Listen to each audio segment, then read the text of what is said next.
तो देखते हैं क्लास 10 एनसीईआरटी मैथमेटिक्स का एक बहुत इंपॉर्टेंट क्वेश्चन जो आपका 2023 में आया हुआ है। इस टाइप के क्वेश्चंस आपको मिलने के चांसेस बहुत ज्यादा होते हैं, तो आपको इसको बहुत अच्छे से देखना है। इन्होंने कहा system of linear equation this and this have infinite number of solution. ये बात आप जानते हैं कि इनफिनाइट नंबर ऑफ सॉल्यूशन दो इक्वेशन कब रखती हैं, जब हमारा लाइन को इंसिडेंट हो, मींस हमारे रेशियोज कैसे हों, a1/a2 इक्वल हो b1/b2 के और ये इक्वल हो c1/c2 के। इट मींस कि आपको यहाँ से रेशियो निकालना है और हमें फिर उसके बाद चेक करना है कि a और b की वैल्यू क्या है। तो सबसे पहले हमने क्या लिखा, फर्स्ट इक्वेशन कितनी है हमारी 3y = 7 और सेकंड इक्वेशन हमारी कितनी है 2ax plus a plus b y = 28। आपने कंपेयर किया इसको, इस बार स्मॉल a और स्मॉल b आ चुका है, तो हम यहाँ पर स्मॉल a स्मॉल b को नहीं लेट करेंगे, हम कैपिटल वाले से लेट कर लेते हैं। तो हमने लिखा a1x प्लस b1y = c1 से कंपेयर किया, इसको हमने किससे किया a2x प्लस b2y = c2।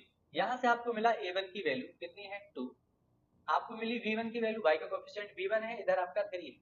यहाँ से आपने सॉरी यहाँ पर c1 भी चाहिए आपको, तो c1 की वैल्यू कितनी है, कांस्टेंट की वैल्यू आपको 7 दे रखी है। यहाँ से आपने देखा a2 की वैल्यू कितनी आ रही है 2a, फिर आपने देखा v2 की वैल्यू कितनी मिल रही है आपको a प्लस b, फिर आपने देखा कि c2 की वैल्यू कितनी है 28, c2 = 28।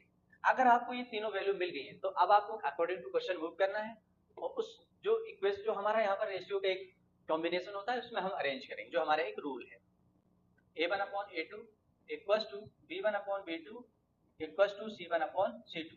a1 की वैल्यू कितनी है 2 और a2 की वैल्यू आपकी 2a, b1 की वैल्यू 3 और b2 की वैल्यू है आपकी a प्लस b, c1 की वैल्यू 7 और c2 की वैल्यू आपकी 28। तो अब आप अगर थोड़ा सा ध्यान से देखें, अगर हम इन दोनों को उठाते हैं तो हमें a की वैल्यू बहुत इजीली मिल जाएगी, फिर आप इसको और इसको उठा लेंगे, आपको b की वैल्यू भी बहुत इजीली मिल जाएगी। तो हमने पहले क्या किसको उठाया, 2/2a इक्वल है किसके 7/28 के, तो 7 4 जा और ये कैंसिल आउट हुआ, तो यहाँ से आपको मिला 1/a = 1/4।